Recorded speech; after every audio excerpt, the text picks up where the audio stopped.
Ugrashrava Suta Goswami, the son of Roma Harshnu, being fully satisfied by the perfect questions of the Brahmanas, thanked them and thus attempted to reply.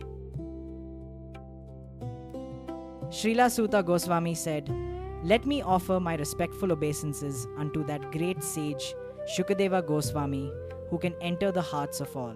When he went away to take up the renounced order of life sannyasa, leaving home without undergoing reformation by the sacred thread or the ceremonies observed by the higher castes, his father, Vyasadeva, fearing separation from him, cried out, 'O my son!' Indeed, only the trees, which were absorbed in the same feelings of separation, echoed in response to the bereaved father. Let me offer my respectful obeisances unto him, Shuka, the spiritual master of all sages, the son of Vyasadeva, who, out of his great compassion for those gross materialists who struggle to cross over the darkest regions of material existence, spoke this most confidential supplement to the cream of Vedic knowledge after having personally assimilated it by experience." Before reciting this Srimad Bhagavatam, which is the very means of conquest, one should offer respectful obeisances unto the personality of Godhead, Narayana, unto Narayana Rishi, the supermost human being, unto Mother Saraswati, the goddess of learning, and unto Srila Vyasadeva, the author. O sages, I have been justly questioned by you. Your questions are worthy because they relate to Lord Krishna and so are of relevance to the world's welfare. Only questions of this sort are capable of completely satisfying the self. The supreme occupation dharma for all humanity is that by which men can attain to loving devotional service unto the transcendent Lord. Such devotional service must be unmotivated and uninterrupted to completely satisfy the self. By rendering devotional service unto the personality of Godhead, Sri Krishna, one immediately acquires causeless knowledge and detachment from the world.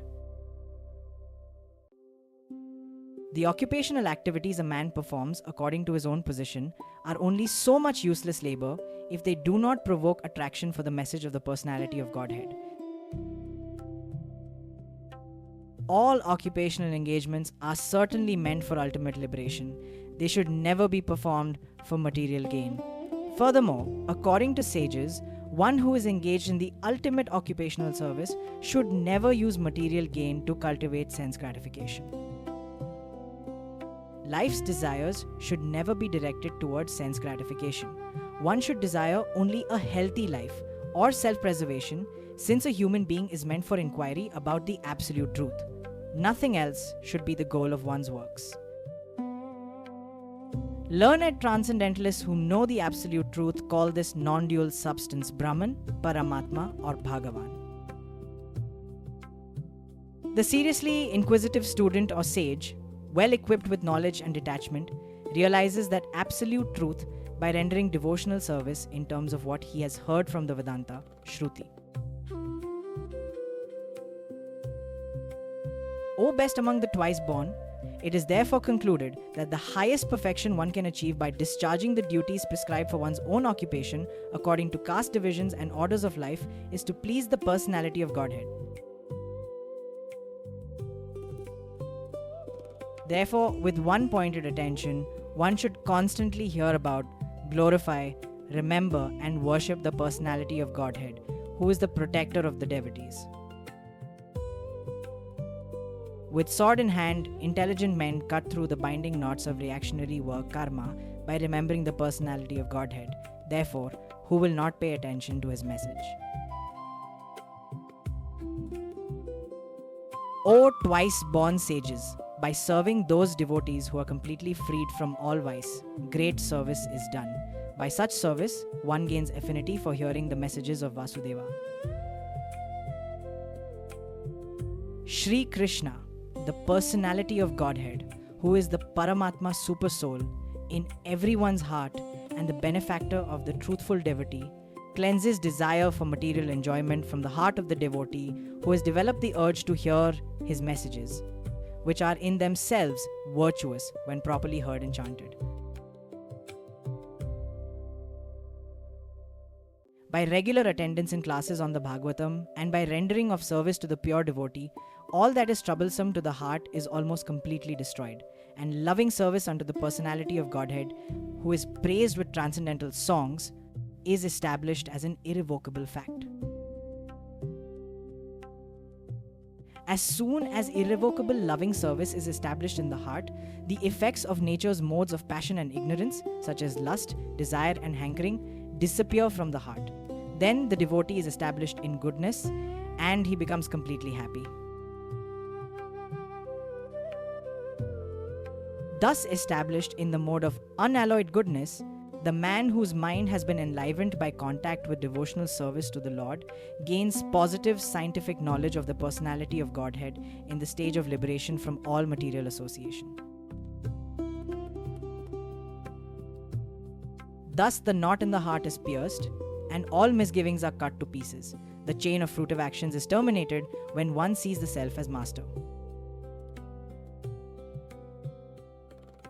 Certainly, therefore, since time immemorial, all transcendentalists have been rendering devotional service to Lord Krishna, the personality of Godhead, with great delight, because such devotional service is enlivening to the self.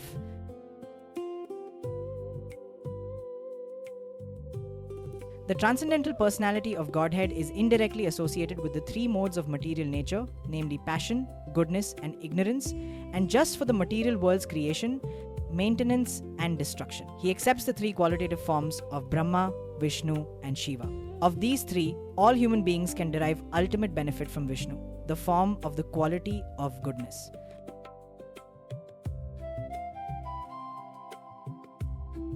Firewood is a transformation of earth, but smoke is better than the raw wood.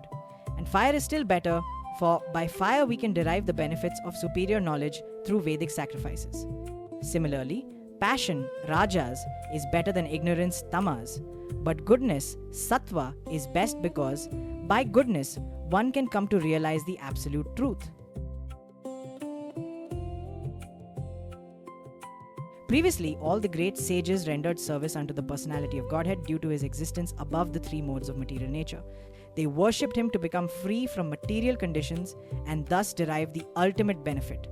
Whoever follows such great authorities is also eligible for liberation from the material world.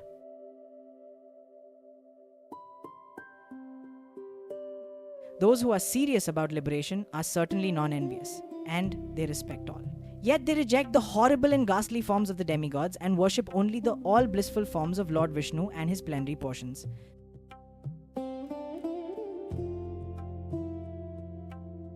Those who are in the modes of passion and ignorance worship the forefathers, other living beings, and the demigods who are in charge of cosmic activities, for they are urged by a desire to be materially benefited with women, wealth, power, and progeny.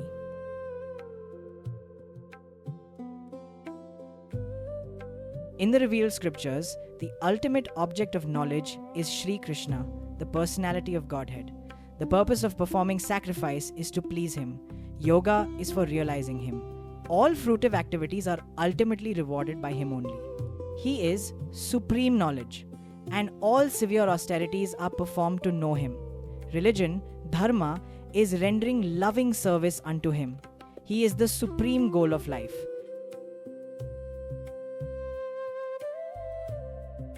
In the beginning of the material creation, that absolute personality of Godhead, Vasudeva, in his transcendental position, created the energies of cause and effect by his own internal energy.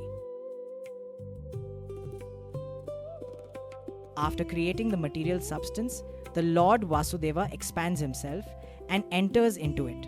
And although he is within the material modes of nature and appears to be one of the created beings, he is always fully enlightened in his transcendental position.